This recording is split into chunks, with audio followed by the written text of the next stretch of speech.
저희들이 이제 보게 될 오늘 본문은 하나님 나라 안에서 하나님의 참된 백성은 누구인가? 하나님께 그 나라 안에 하나님과 함께 살면서 맺어지는 열매를 갖고 사는 자들은 누구인가? 라고 하는 것들을 저희들이 오늘은 보는 시간을 갖도록 하겠습니다. 하나님의 나라가 어떻게 이 땅에 왔고, 그래서 하나님의 나라가 어떻게 이 땅에 시작되어졌고, 하나님의 나라가 우리 이 현재 속에서 역동적으로 하나님의 왕권의 통치로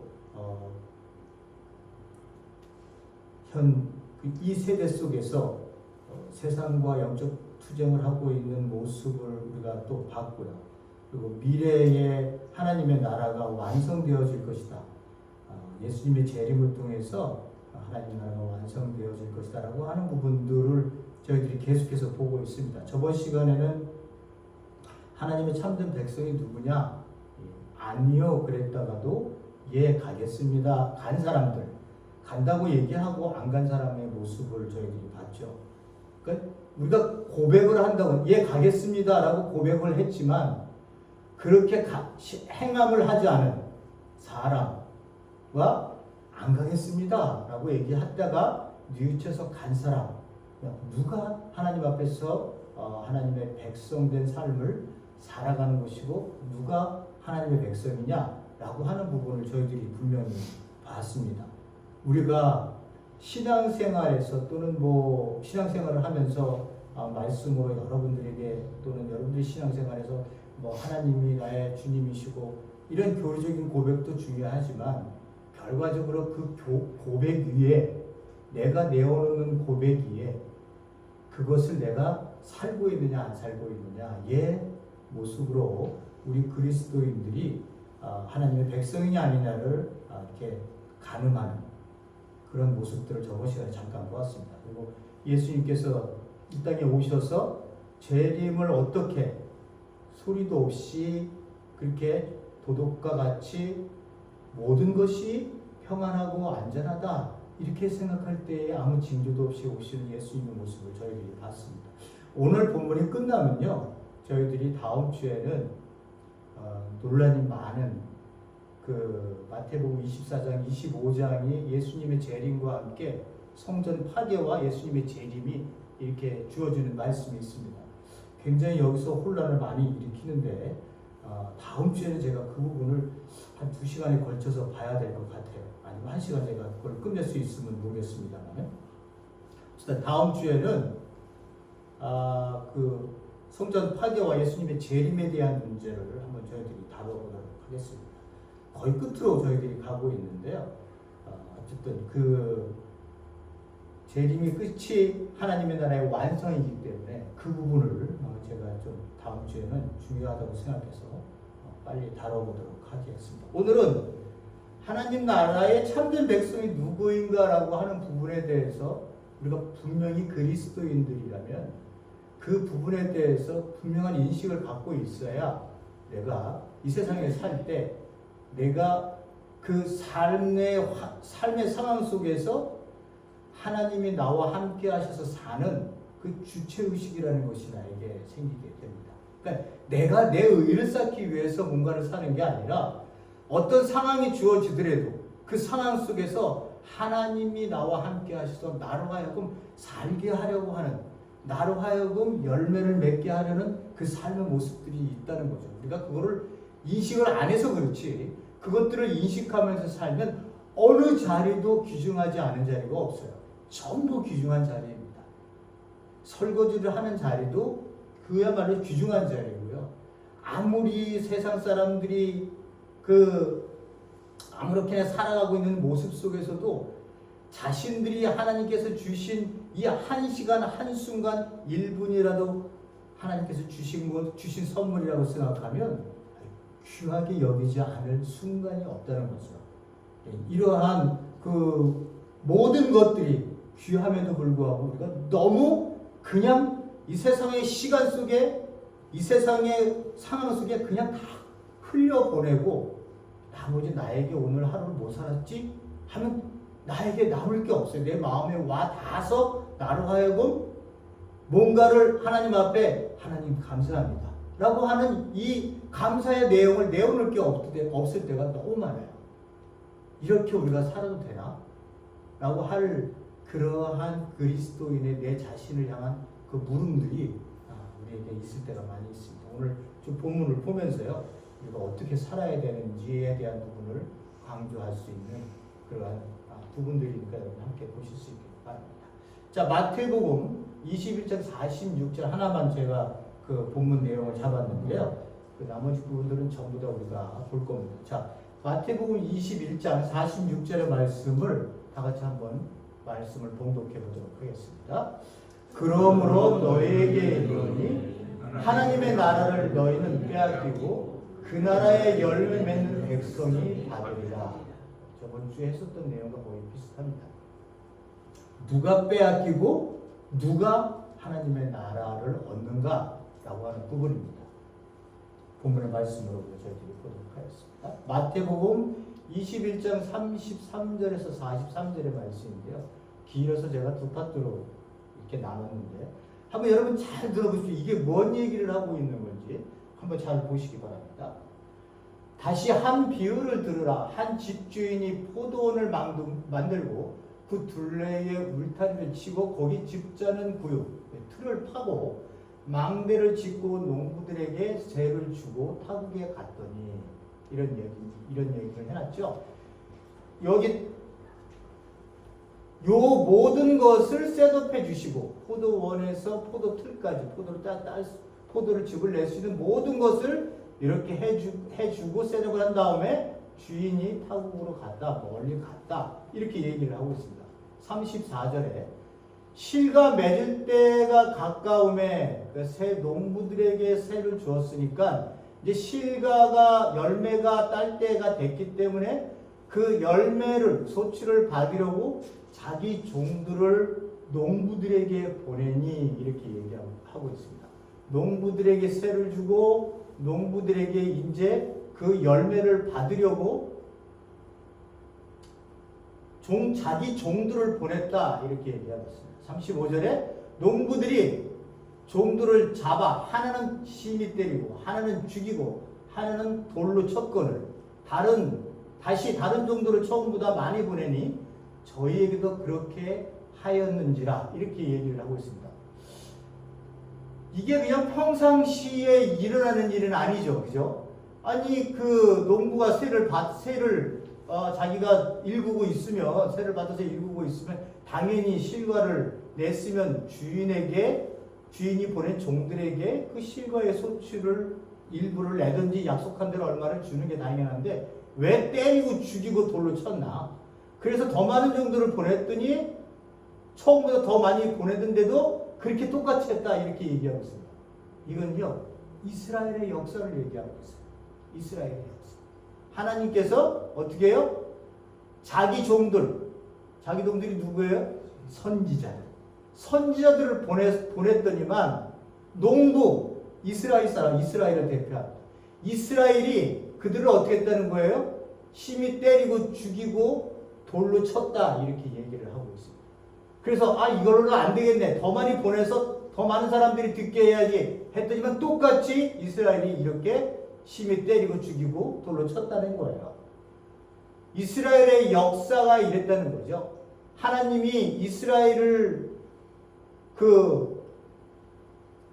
이스라엘에 대해서 기대하셨던 그 열매를 받기 위해서 선지자들을 보냈더니만 선지자들을 이런 식으로 다루었다는 거예요. 자 보세요. 37절에 후에 자기 아들을 보내며 여기 상징적으로 누가 들어오는 거겠어요? 예수 그리스도예요.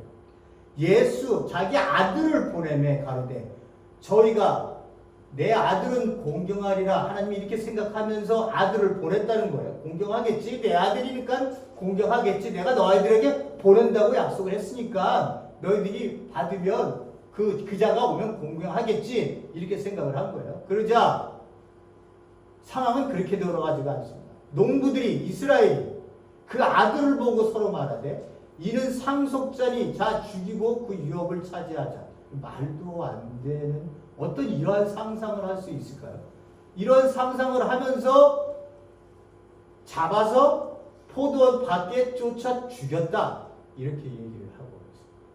그러니까 이 이스라엘이 결국은 어떤 일을 저질렀느냐. 끝내는 역사의 끝에서 예수 하나님의 아들이신 당신은 그리스도시요 살아계신 하나님의 아들입니다라고 고백했을 때, 베드로가 고백했을 때 예수님이 바요나 시몬아 복이 있다. 이를 너에게 알게 한 이는 누가 있다고요? 하늘에 계신 네 아버지가 그걸 알게 하셨다는 거예요.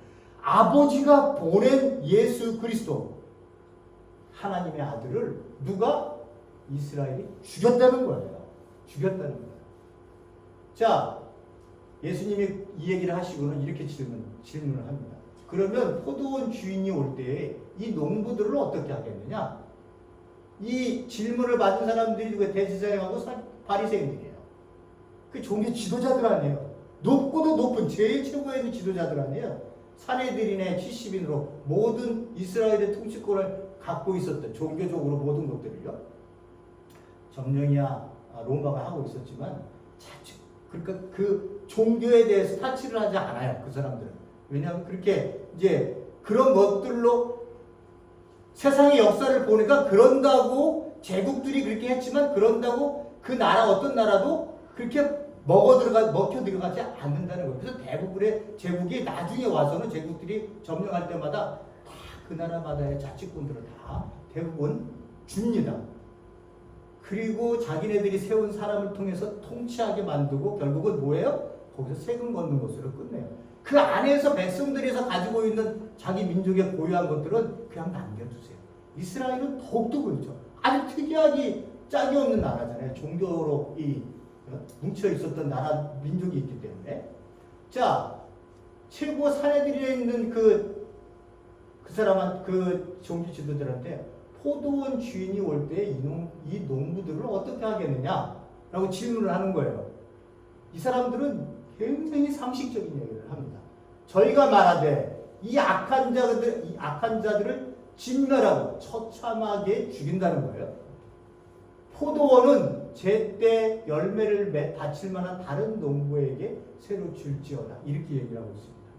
정확하게 얘기하고 이 사람들은 상식적으로 딱 봤을 때 이렇게 하는 게 정확한 거지요. 그 지네들이 지금 이스라엘이 자기네들이 종교 지도자들과 함께 선지자들을 다 오는 선지자들마다 다 그렇게 때리고 죽이고 그렇게 쫓고 돌로 치고 했었던 것을 모르고 끝내는 자기 하나님의 아들을 보냈음에도 불구하고 그를 죽였음에도 불구하고 이 자기들한테 얘기하는지는 몰라요. 그리고서 상식적으로 하면 너희들 어떻게 하겠니? 그 상식적인 얘기를 하고 있는 거예요.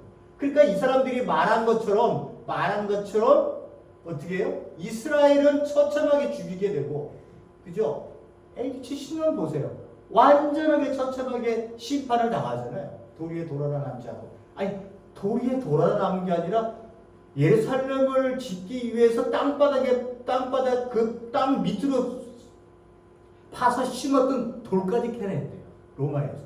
그걸 가지고 가서 콜로세움이라고 하는 걸 졌다는 거 아니에요? 요세푸스 학자가 얘기하기를.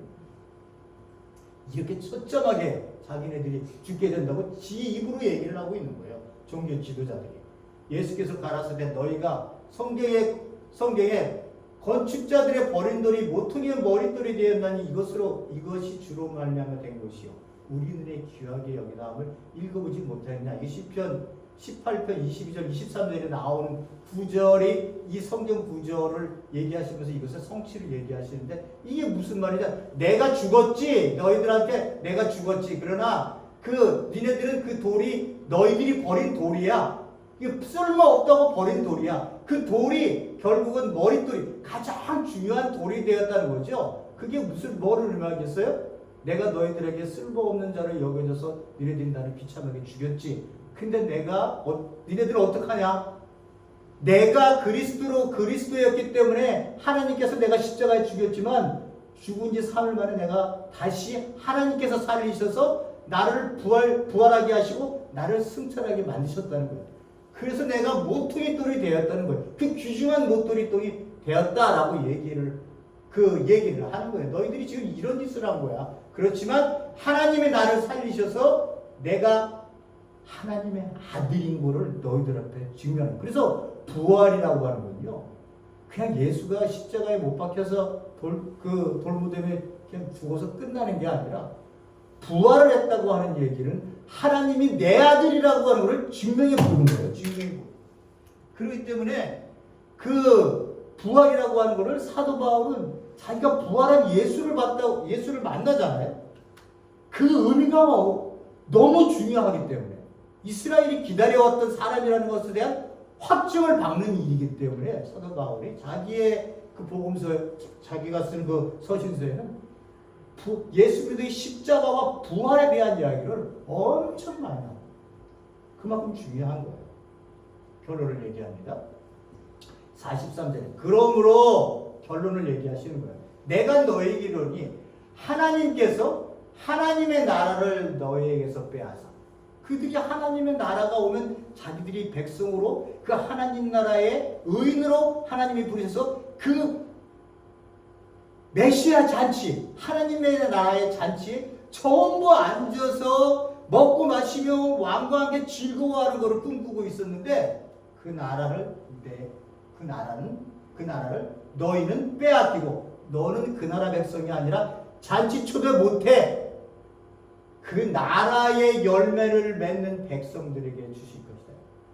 열매를 바칠 만한 다른 농부들 누구예요? 우리 이방인이 그 안에 들어가는 거죠. 유대인 중에서 믿었던 크리스찬들도 들어가는 거겠죠. 그죠? 그러니까 어떻게 해요? 그 나라의 열매를 맺는 백성이 하나님께서 그 나라 백성에게 그 하나님의 나라를 주신다는 거예요. 그 나라 백성이 된다는 거죠. 그러니 이거를 듣고 있었던 그러면서 43절 이후에 조금 더 얘기를 합니다만 니네들 종교 지도자들 이스라엘 백성들 니네들 내 돌 밑으로 돌 위에서 떨어지면 너네 다 가루돼. 그리고 돌이 네 위에서 떨어지면 너희들 다 죽게 돼 있어. 이런 얘기를 하니까 화가 이빨에 나갖고 자기들한테 얘기하는 것을 알고는 예수 그리스도를 잡으려고 하는데 선지자라고 백성들이 알고 있기 때문에 못 잡거든요. 그걸로 얘기를 끝납니다. 중요한 거는 뭐냐? 그 나라의 열매를 맺는 백성이 하나님의 나라를 차지한다는 거예요. 그러니까 반대로 조금 생각해 보면 내가 의를 세워서 내 의로 하나님의 나라에 들어가는 자격이 주어지는 거 아니라는 거예요. 하나님의 나라의 열매를 맺는다는 건요. 아버지와 나와의 관계를 통해서 내가 그때 아버지가 나를 내 아들아 라고 하는 이 관계성을 통해서 내가 행하는 행위가 아버지가 원하는 행위이기 때문에 그 안에 있기 때문에 내가 열매를 맺는 거거든요. 그러니까 아버지가 나에게 세상을 너 이웃을 사랑해야지 미문과 같이 네 이웃을 사랑해야지 그걸 내가 들었을 때 아버지 당연하죠. 내가 아버지 아들인데 아버지가 나를 사랑한 것처럼 나도 이웃을 사랑하는 건 너무 당연해요. 그래서 내가 사랑의 그 마음으로 이웃을 사랑했을 때 맺어지는 열매들이 있잖아요. 기쁨도 있고요. 희락도 있고요. 성령의 열매에서 얘기하고 있는 그 모든 것들을 맺을 수 있는 그 아름다운 열매들이 있잖아요. 그런 열매를 맺는 사람들에게 하나님의 나라가 그의 나라가 되어진다는 거예요. 이스라엘 종교 지도자들처럼 자기 의를 율법을 지켰다고 자기 의대로 이 열매를 맺는다고 하나님 나라가 주어지는 게 아니에요. 하나님은 그들에게 어떻게 한다고요? 처참하게 죽이고 진멸해 버릴 거라고 여기서 얘기하고 있잖아요. 그 위로 갈 수 없다는 거예요. 하나님의 나라의 의를 맺는 자가 참된 백성이다. 이렇게 얘기를 하고 있어요. 누가복음 13장 6절에서 7절이에요. 예수님께서 비유로 가라사대 한 사람이 포도원에 한 그루 무화과나무를 심은 것이 있더니 와서 그 열매를 구하였을 때 얻지 못한지라 과수원을 지키는 사람에게 이르되 내가 3년을 와서 이 무화과나무에 실과를 구하되 얻지 못하니 찍어버리라. 어찌 땅만 버리겠느냐 이렇게 얘기를 합니다. 뒤에 얘기가 조금 더 있습니다만 자 아니 왜 저는 이해가 안 가는 게 저번에도 말씀 속에 말씀을 드렸습니다만 왜 겨자씨를 왜 자기 밭에 심지? 자기 집 안에 심지? 겨자씨는 그 풀이 자라는 그 야생풀이거든요. 야생풀. 근데 그걸 왜 자기 밭에 심지?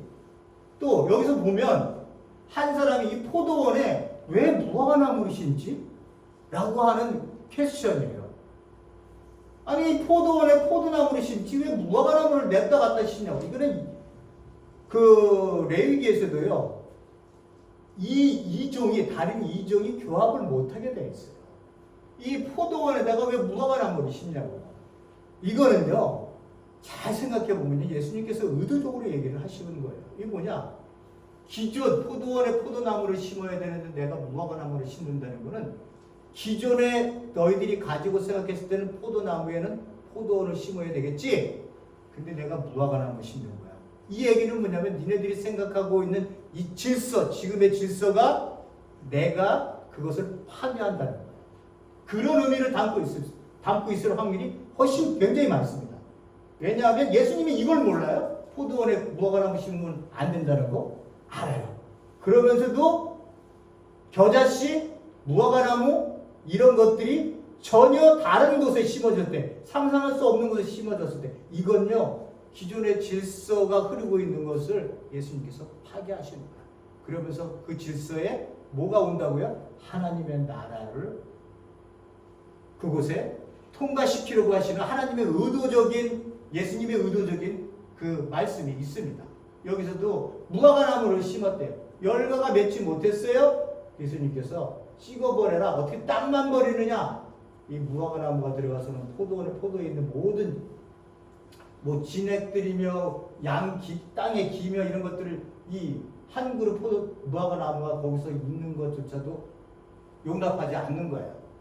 그 열매를 맺었다면 문제가 달라지겠죠? 열매가 없는 거예요. 3년이 돼요.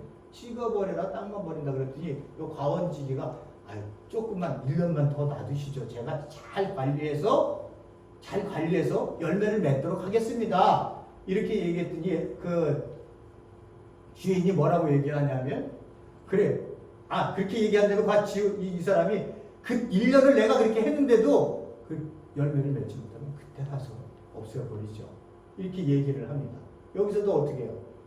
포도나무에 무슨 무화과나무든 포도나무든 간에 여기서는 예수님이 의도한 말씀은 있지만 열매가 없으면 무화과나무가 누가 될 수도 있는 거예요. 우리 이방인이 될 수 있는 거예요. 찍어버려라. 땅만 버린다. 이렇게 얘기를 하고 있습니다. 열매를 맺지 않으면 그것도 나무도 열매를 맺지 않으면 안 된다는 거예요. 마태복음 21장 18절에서 19절 이른 아침에 성으로 들어오실 때 시장하신지라 길가에 한 무화과나무를 보시고 그리로 가서 잎사귀밖에 아무것도 얻지 못하시고 나무에게 이르시되 이제부터 영원토록 너게 열매를 맺지 못하리라 하시니 무화과나무가 곧 마른지라. 무화과를 저주하시는 그러한 이야기를 담은 건데요. 예수님이 시장하시니까 괜히 화가 나셔갖고 무화과나무 배고파서 너 좀 따먹으려고 그랬더니 열매도 없어? 열매 다음부터는 절대 열매 맺지 못하라. 저주는 내린다. 예수님이 이렇게 해서 그렇게 하셨다고 생각하면 안 되는 거고요. 예수님은 그런 인격이 낮으신 그런 분이 아니십니다. 자, 여기서 예수님께서 얘기하시려고 그러는 건 뭐냐? 무화과나무가 열매를 맺어야 하는데 열매가 없다. 잎사귀가 무성한데 그 나무한테는 열매가 없었다는 거예요. 요거는 예루살렘을 비유적으로 얘기하는 겁니다. 예루살렘이 성전에서 제사 드린다고 그 엄청 행사, 절기, 기도 이러한 제의적인 행사는 엄청 많은데 뭐가 없다는 거예요? 열매를 맺지 못합니다. 그래서 21장 지나서 여기서 지나면 이제 성전 파괴에 대한 얘기를 하시거든요. 이게 예루살렘이 아무리 자기네들이 이 세상의 중심이고 이방인들은 감히 들어올 수도 없는 곳이고 오로지 선택된 백성만이 들어오는 세계의 중심지인 하나님이 계시는 곳에서 그들이 말씀에 따라 매일같이 자기들이 하나님께 드려야 될 모든 제의적인 그러한 행사, 종교적 행사를 너희들이 아무리 많이 드린다 하더라도 그걸 뭐라고 얘기해? 그건 다 뭐예요? 잎사귀밖에 안 돼. 엄청 나무 안에 잎사귀만 무수하게 많다는 거예요. 근데 열매는 하나도 없다는 거예요. 그러니까 열매가 없는 나무, 그것은 영원히 너 열매를 맺지 못하게 하겠다는 거예요. 예루살렘 없어진다는 걸 얘기하는 거예요. 얘기 말씀드렸죠. AD 70년에 완전히 멸망하는 거예요. 예수님이 심판을 하시는 거예요. 하나님이 심판을 예수님이 심판을 하시는 거예요. 여러분들이 그 관점을 잘 갖고 있어야 돼요. 지금도 또 예루살렘을 세우겠다고 하는 사람들 있잖아요. 예? 제2의 3의 성전이래나 뭐래나 그런 걸 세우기 위해서 거기로 백투더 예루살렘이라는 사람들, 이런 사람들이 들어가고 선교를 해서 어떻게 해서라도 그렇게 이스라엘 백성 전부가 하나님께 구원을 받을 수 있는 예수 그리스도를 믿게 하는 일을 만들기 위해서 그래서 성전을 만들고 다시 돌아가야 된다고 이렇게 얘기하는 사람. 예수님은 완전히 영원히 열매 맺지 못하도록 완전히 저주를 내려갖고 끝장을 내셨는데 그리스도인들이 소위 그리스도인 되는 사람들이 다시 세우겠다고 가서 지금 엄청 많은 문제를 일으키면서 교회마다 엄청 문제를 일으키면서 이 일을 하고 이 일을 하니까요 사람들이 으쌰으쌰 하니까 거기에 뭔가 있나 보다 말 들어보면 또 엄청 재밌어요. 그 얘기하는 게 이렇게 들어오면 진짜 시대를 이렇게 탁 얘기하면서 세대주의적 종말론과 비슷하게 나오는 사람들, 그런 사람들이 있습니다. 종교를 그리스도인들을 완전히 하나님의 역사를 역행하는 사람들이에요. 요한복음 15장이죠. 여러분들이 잘 아는 구절이죠. 포도나무 비유. 무릇 내게 있어 과실을 맺지 아니하는 가지는 아버지께서 이를 제하여 버리시고 무릇 과실을 맺는 가지는 더 과실을 맺게 하려 하여 이를 깨끗게 하였느니라. 이렇게 얘기를 하고 있습니다. 내 안에 있는 과실이 내 안에 있는데 내 안에 있는데 과실을 맺지 아니하는 가지가 있다는 거예요. 그러니까는 포도나무가 있는데 포도나무에 가지들이 잘 있지만 어떤 나무는 과실을 맺고 어떤 가지는 과실을 맺지 못하는 거예요. 그러니까 과일을 열매를 맺지 못하는 건 어떻게 한다고요? 아버지께서 제하여 버리신대요. 제가 말씀드렸다시피 교회에 와서 예배를 10년이고 20년이고 30년을 드리고 하지만 여러분 그렇지만 교회 와서 그래서 예배하는 법도 배우고 집사님이 때문에 무엇을 해야 되는지도 배우고 봉사하는 것도 무엇으로 배우고 장로가 된다는 것이 뭔지도 모르고 한 테크닉만 배워갖고 교회 와서 목사든 그거는 예외 없어요. 목사든 장로든 이렇게 종교 행위를 하는 사람들 종교일 자기네들은 그 안에 있다고 생각하겠죠. 근데 예수님도 뭐라고 얘기하냐? 그 가지 위에 붙어 있다고 하지만 그 사람들이 그렇게 종교의 생애를 하지만 내어놓는 열매가 없으면 다 잘라버린다는 거예요. 왜 그들이 열매에 옮겼어요? 그 사람들 봉사 많이 하고 교회에서 사람들에게 잘 나이스하게 대하는데 그건 예배 공동체 안에서 하는 일들이야. 그 중요한 일이지. 아버지께 영감 돌리기 위해서 자녀 된다로서의 당연한 권리이지만 니네들의 삶의 중심이 세상에 나갔을 때 네 인생이 어디에 맞춰지고 있느냐에 너희들이 잘 생각을 해야 되는 거지. 너희들이 예수 믿고 구원받고 천국 간다고 하는 이 관념으로 내가 지금 교회 다니고 그래서 내가 지금 신앙생활을 하고 있다면 열매가 뭐야? 세상 사람들에게 대려 욕바지라 얻어먹는 자리로 우리가 전부 치받고 있는데 지금 이렇게 하는 자들은 다 제하여 버리시겠다. 언제 이렇게 제하여 버리시겠다는 거예요? 예수님 오시면 그렇게 하시겠다는 거예요. 그리고 무릇 과실을 맺는 가지는 더 과실을 잘 맺게 하기 위해서 하나님께서 더 깨끗게 하실 것이다 라고 하는 것을 얘기를 하고 있습니다. 과실을 맺지 않으면요 종교 행위를 하고 있다 이렇게 생각하시면 돼요. 우리가 내어놓는 교회의 행위는 뭐예요? 오늘날 우리가 교회가 예수 그리스도를 따른다고 십자가를 세우고 이 그리스도인들이 모였는데 그 사람들이 내놓는 열매는 대체 뭔 거예요? 교회가 내놓는 열매가 뭐예요? 성교? 요새는 어떻게 성교를 얘기하지 않는 교회는 교회가 아니야.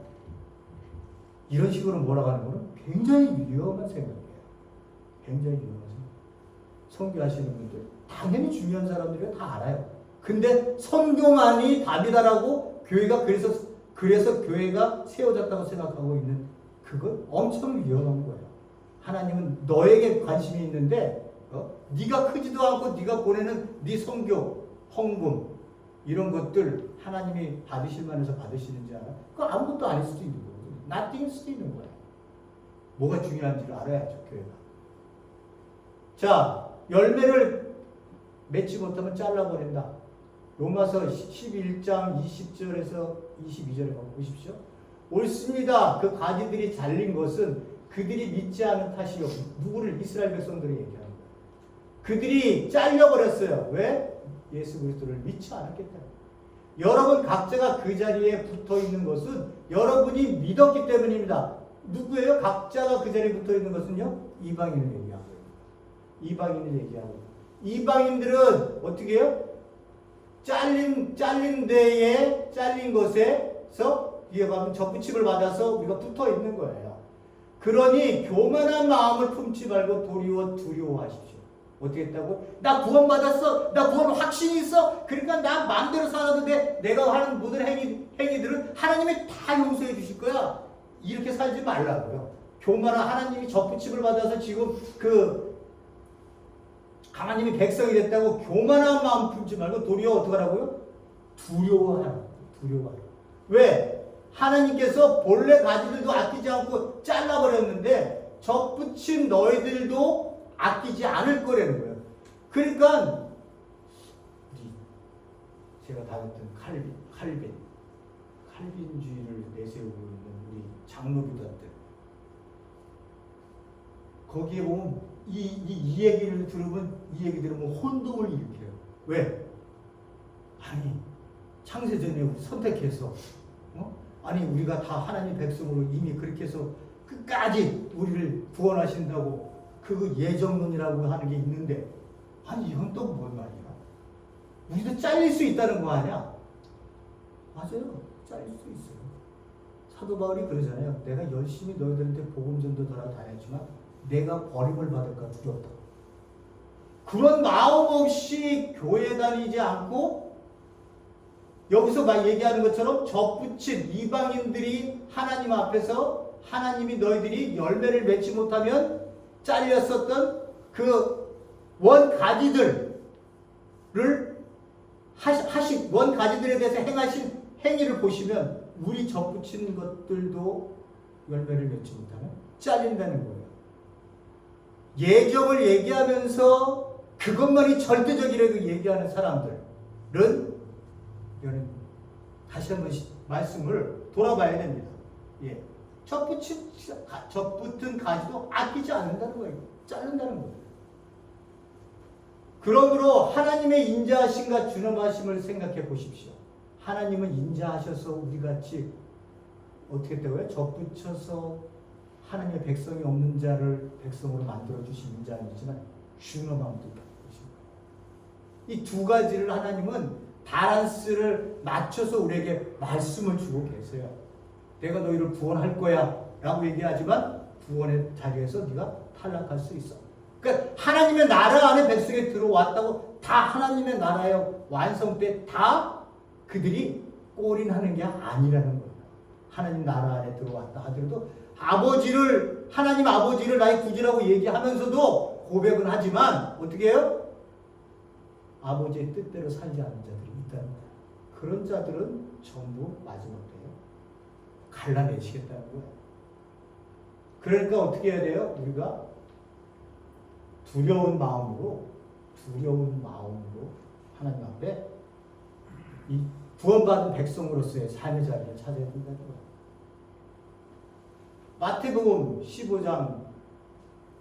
마태복음 7장 15절에서 20절 거짓 예언자들을 삼가해라. 그들은 양의 틀을 쓰고 너희에게 오지만 속은 약탈하는 일. 그러니까 이 거짓 선지자들은요, 양의 탈을 썼어요. 그러니까 아주 여러분들에게 나오면요, 굉장히 나이스해요. 그래서 여러분들에게 아주 말씀도 아주 여러분들의 마음에 전혀 꺼리끼지 않게 아주 나이스하게 잘 얘기를 해줍니다. 하나님의 백성이 있습니다. 여러분들은 복받은 자들입니다. 하나님의 복을 예비하셨습니다. 당신들은 구원받을 것입니다. 여러분들이 하는 행위들 속에서 그 잘못된 행위가 있다 하더라도 하나님이 다 용서해 주실 겁니다. 여러분 그 용서받고 여러분들의 삶에서 자녀들이 잘 되고 내 가정이 되고 교회가 잘 되고 여러분들이 들으면요, 이런 내가 교회에 온 최고의 선택을 내가 교회에 온 거야 라고 생각할 만큼 아주 여러분들의 마음속에 꺼리끼는 것들을 별로 주지를 않아요. 교회에 오는 것이 그냥 간단해요. 옛사람에게도 그 전도할 때도 전부 좋은 얘기만 다 해요. 전부 좋은 얘기. 하나님의 나라가 가까웠습니다. 회개하고 하나님 나라에 들어오세요. 하나님의 통치를 받지 않으면 이 세상 속에 백성으로 삶을 살면 여러분들에게 기다리는 죽음밖에 없습니다. 멸망밖에 없습니다. 이렇게 복음 전도하는 사람 전 지금까지 한 번도 못 봤어요. 기껏해야 예수 믿고 천당 간다는 얘기하는 거예요. 그 얘기밖에 더 해요. 이 거짓 예언자는요, 내 돈만 뺏어가면 다행이야. 돈이야 있다가도 없고 없다가도 있는 거고, 할 수 없으면 없는 거지. 그런데 내 영혼을 빼앗아 가버리면, 이거는 내 생명을 빼앗아 버리면 이게 무서운 약탈하는 일이더라. 약탈하는 일이 돼. 나로 잘못된 길을, 이거 바로 앞에 뭐가 나옵니까? 좁은 문, 좁은 길로 들어가라. 이 사람들은 뭘 얘기하는 사람들이에요? 거짓 예언자들은요, 넓은 길, 넓은 문을 얘기하고 있는 사람들이에요. 넓은 문, 넓은 길. 그래서 여기로 들어가기에 사람들이 전혀 꺼리지 않아요. 그냥 가기가 걷기도 편하고 문도 넓으니까 많은 사람이 와도 상관없어요. 근데 좁은 문, 좁은 길은 갈 때서부터 딱 쳐다볼 때서부터 스트레스. 여기를 어떻게 이 좁은 길을 어떻게 들어가고 지나가지? 예? 근데 누가 보면서는 그 길로 들어가기를 힘써라 이렇게 얘기를 하고 있어요. 그 길로 들어가고 그 문으로 들어가기를 힘써라 이렇게 얘기를 하고 있습니다. 그러니까 무서운 거는 이런 사람들인 거예요. 교회 안에 이거 누구겠어요? 지금은 목회자들이지. 말할 것도 없어요. 목회자들이 잘못 하나님의 말씀을 선포해버리면 어떻게 돼요? 전부 다 넓은 길로 가는 거예요. 제가 맨 처음에 미국 갔을 때 처음으로 봤었던 코스코를 딱 갔는데 조엘 오스틴이라는 사람이 이 책을 딱 봤어요. 영어 공부 좀 해야 되겠다. 이거 목사가 이거 썼더니 저는 이게 누군지도 몰랐어요. 목사가 썼더니 이거 갖고 가서 이거 한번 읽어봐야 되겠다. 그래서 안 되는 영어 이렇게 한쪽 펴면서 이렇게 봤어요. 그랬더니 내용에 이게 영어를 잘 못하는 나도 이렇게 읽어보니까 이게 너무 기름직해. 안 되겠다. 인터넷에 찾아 들어가서 봐야지. 그러고 난 다음에 이렇게 봤어요. 설교하는데 그 목회자의 목소리가요, 엄청 부드러워요. 엄청 부드러워. 나도 들으면서 목소리 진짜 엄청 부드럽다. 나도 저렇게 할 수 있을까? 이렇게 할 정도로 엄청 목소리가 부드러워. 근데 저는 한국 10마디 하면 2-3마디나 들을까 할 거예요. 그런데 다 잘된 얘기만 해. 다 잘된 얘기. 사람은 그 안에 가득 차 있어요. 가득 차 있어요. 텍사스 휴스턴에 있는 레이크우드라고 하는 교회인데 미국에서 제일 큰 교회라는 것도 그때 알았어요. 그러니 관심이 있었죠. 그래서 들어봤던 거죠. 그랬더니 이 사람은 십자가를 얘기하지 않아요. 고난을 얘기하지 않습니다. 그 사람의 설교 주요 목표는 뭐냐? 어디에 바탕을 뒀느냐? 번영신학에 바탕을 뒀어요. 번영신학은요, 여러분, 그 사람들은 긍정적인 신학을 가지고 있기 때문에 우리 그리스도인들이 고난을 받지 않는다고 생각을 해요. 이 고난을 이겨내기 위해서 어떻게 해요? 하나님께 기도할 때 하나님의 팔을 비트서라도 내가 원하는 그 번영의 길, 성공의 길, 긍정의 길을 받아내라는 거예요. 이 사람들의 생각, 사고의식의 그 번영신학의 기본이 그런 식으로 흘러갑니다. 그러니 거기에 애통하는 자는 복이 있나니, 심령이 가난한 자는 복이 있나니, 의를 위하여 핍박을 받는 자는 복이, 이런 말이 나오지가 않아요. 거기 그 사람들의 얘기에 전부 다 잘됐다는 거예요. 잘됐다는 거예요. 전부 다 긍정적인 신앙.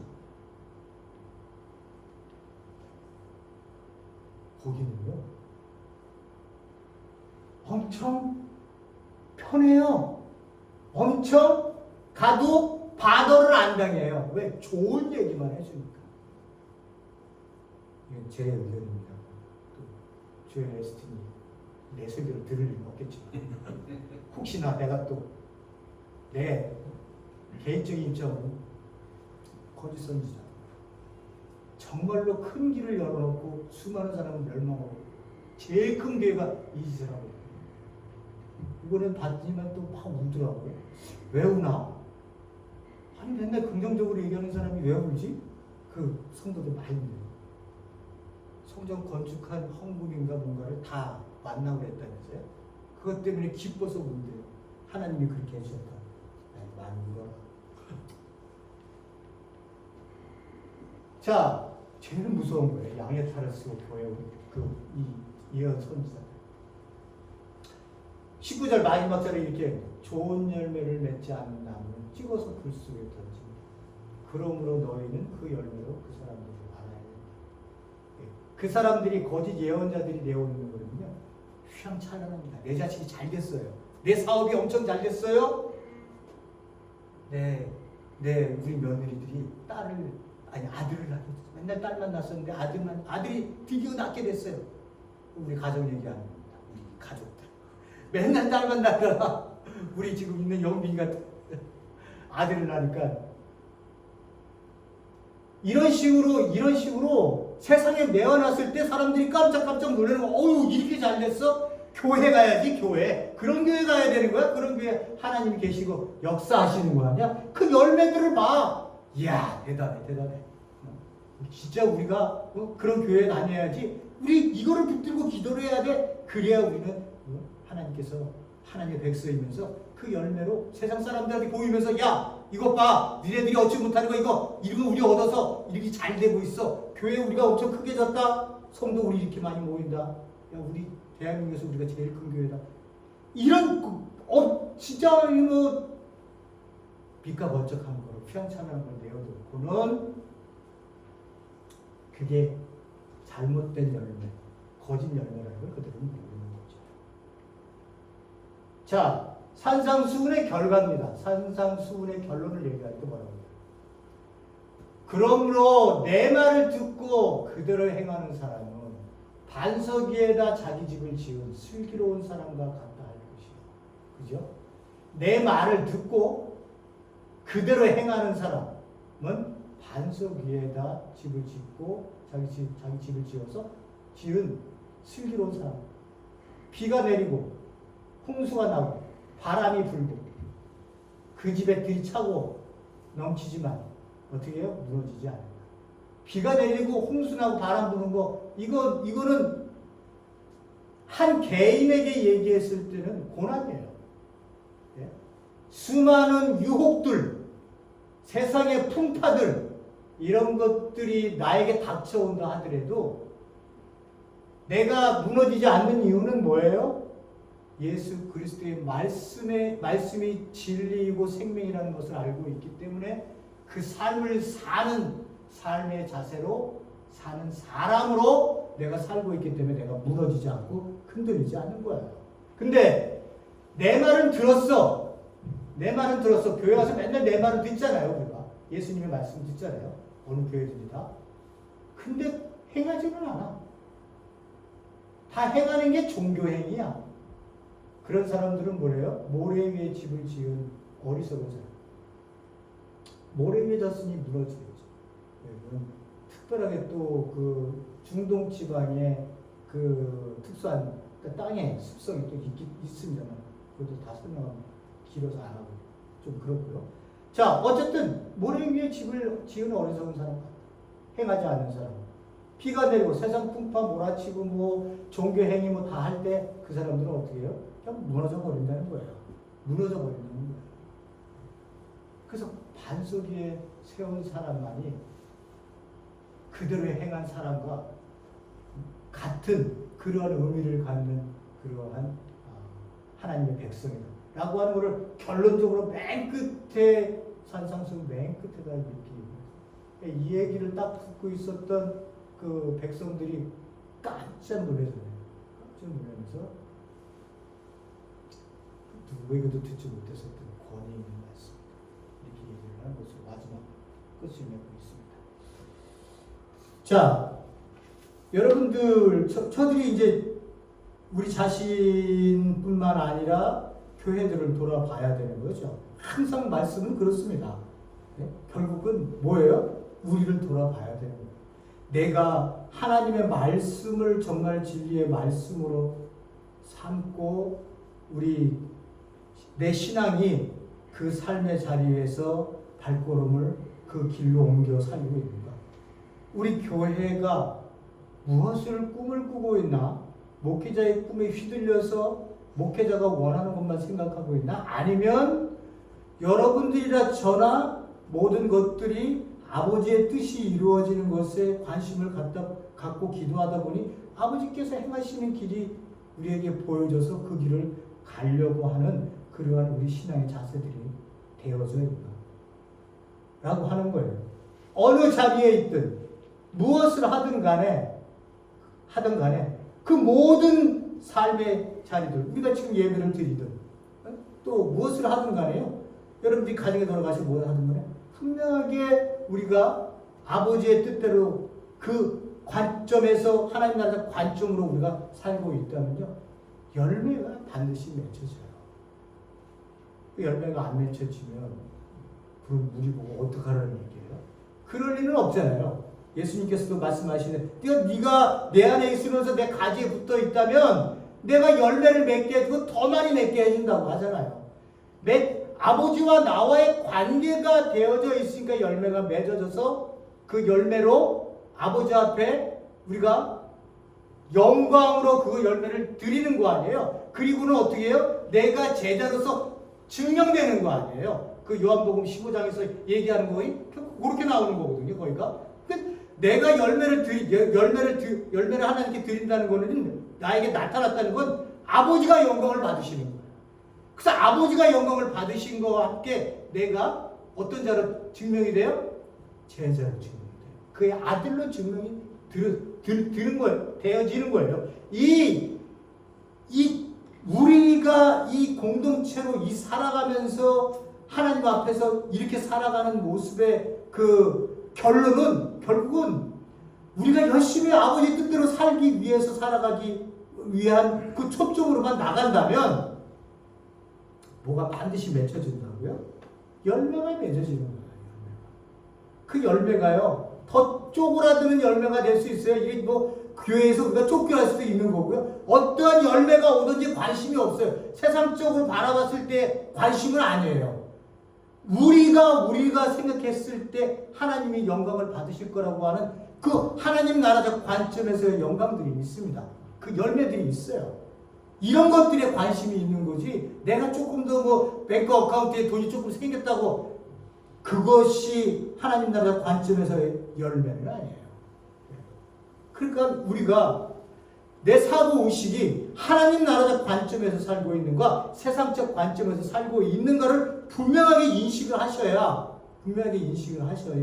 여러분들에게 내가 세상적 관점으로 세상 삶을 살려고 할 때 나에게 치고 들어오신 내 안에 계신 성령님께서 그 모든 것을 막으시고 나로 하여금 하나님 나라의 관점으로 생각해서 내 행동을 하게 하시는 그 삶을 우리가 살 수 있도록 끊임없이 나를 죽이는 기도와 부인하는 자세의 모습, 그리고 하나님을 두려워하는 모습으로 우리의 그 신앙생활이 되어질 때야만이 우리가 진정한 하나님의 백성으로 이 땅을 살고 있다고 우리가 우리 자신뿐만 아니라 우리 교회 공동체뿐만 아니라 하나님께서 인정해 주시는 그러한 신앙의 모습이 될 수 있을 거라는 거예요. 매일같이 결론은 비슷합니다. 근데 이걸 중요시해야 되지 아니하면 세상적 방법이 교회 안에서 난무하게 되어 있어요. 그러면 우리는 하나님께 원하시는 열매들을 내지 못하고 영광도 드리지 못하는 존재로 이 땅에 살아가고 있는 거예요. 인생을 허비하고 떠내려보내고 있는 거죠. 아무 의미 없이. 그런 존재가 되지 않기 위해서 오늘 우리가 함께 모였고 말씀도 보았고 기도도 드리고 있는 겁니다. 함께 신앙의 우리 사랑하는 성도님들과 함께 매진할 수 있는 우리 세상의 교회 될 수 있도록 하나님께 항상 무릎 꿇는 자들 되게 해달라는 마음이 여러분의 가슴 속에 기도 속에 있기를 간절히 소원합니다. 고맙고 감사하신 하나님 아버지, 하나님께 초점이 맞춰져 있고 그 나라와 그 의를 구하는 관점의 모든 것을 생각하고 사는 사람은 내가 알지 못하는 열매들을 맺어 나갑니다. 결국 우리는 모든 열매를 보며 자랑이 아니라 하나님께 영광이며 하나님께서 주신 은혜라고 생각을 합니다. 우리의 삶 전체가 그렇습니다. 우리가 이것을 인식하지 못하고 사니까 그런 것이지, 한순간 한 시간만이라도 분만이라도 순간만이라도 우리가 내 자신을 돌아본다면 이 지나가는 이 모든 것들 속에 하나님의 섭리가 있다는 것을 우리는 전부 영적으로 인식할 수 있습니다. 고맙고 감사하신 하나님 아버지, 우리 사랑하는 성도님들 심령 한 사람 한 사람에게 아버지께서 깨워주시고 넓혀주시고 그리고 더욱더 주님 안에서 붙들림 받는 자가 되게 하여 주셔서 나의 삶의 자리가 복된 자리가 될 수 있는, 예수님께서 복되다 라고 하는 이 말씀이 내 귀에 들려지는, 내 마음에 새겨지는 그런 시간들이 있을 수 있도록 역사하여 주시옵소서. 교회 또한 그러한 교회가 되어지기를 간절히 소원하며 예수님 이름으로 기도했습니다. 아멘.